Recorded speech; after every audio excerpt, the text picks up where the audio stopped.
Hello guys, and welcome to the second video of Sigma's very own case study and guesstimate series.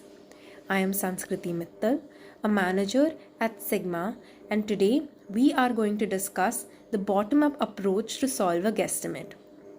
Before we begin, I would like to request you to go through our top-down approach video, which you will find on our channel page. Now, unlike the top-down approach, in a bottom-up approach, we start with the low-level statistics. We start with smaller components, estimate for each of them using various assumptions, and we combine them to get our final guesstimate.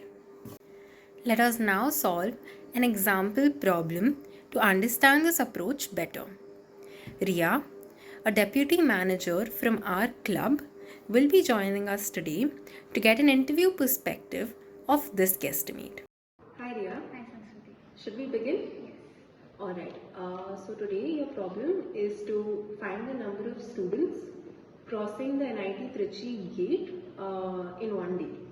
Okay, so the question is to calculate the number of students passing the NIT gate in a single day. Yes. Can you give me 2 minutes to think about the question? Sure. I have a set of clarifying questions I wanted to ask you. Okay. So what day do you want me to consider? A weekday or a weekend? Consider a general weekend day. Okay.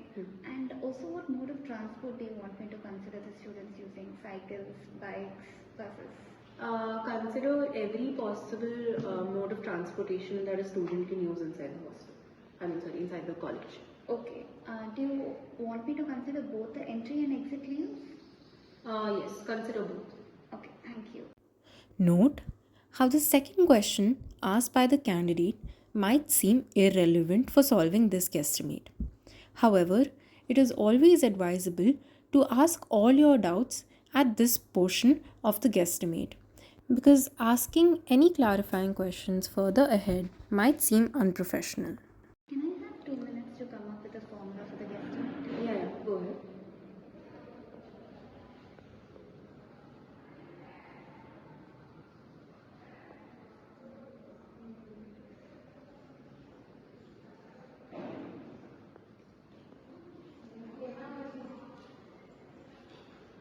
Okay, so the formula for the guesstimate should be the number of students crossing the entry gate per hour into the total number of hours plus the number of students exiting the gate per hour into the number of hours.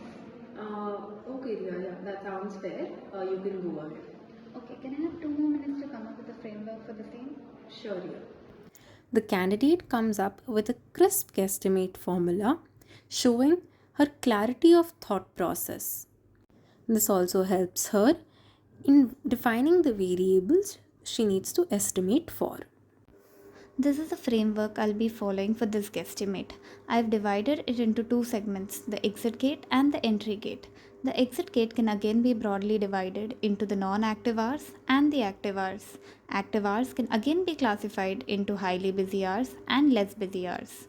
We have also taken this into consideration that the number of people leaving the gate will be equal to the number of students entering inside.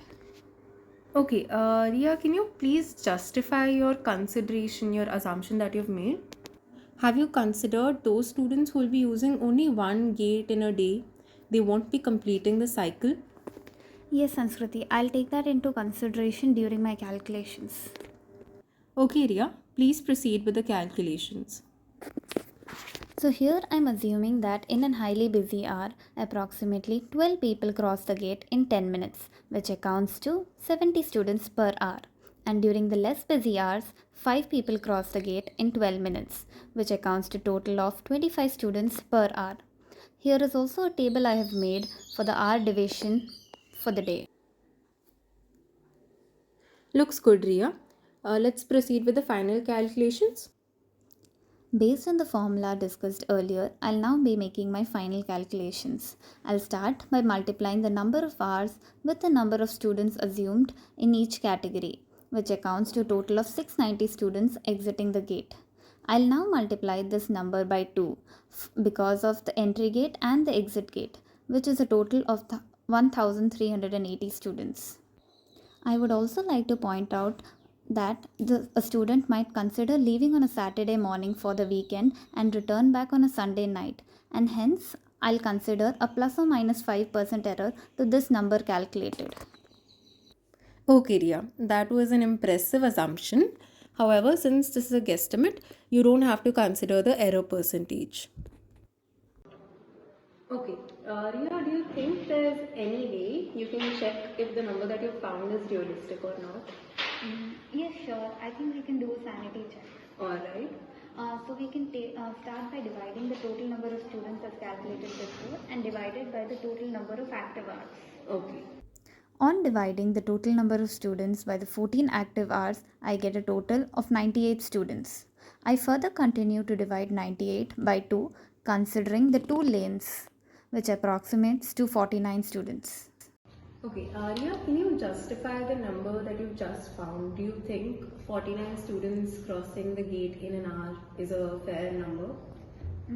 Yeah, I think it is a pretty ideal number because 49 students comes down to less than a student crossing the gate per minute. So which seems pretty ideal to me. Okay, Ria. Sounds good. Good work. Thank you. Coming to the end of this video, you can find the PPT used in this video pinned in the comments below. Also, if you found this video helpful, do like, share and subscribe. Lastly, do try the questions given on this slide and share your answers with us on our Insta handle Sigma_NITT, where we post business related content regularly. So stay tuned until the next video.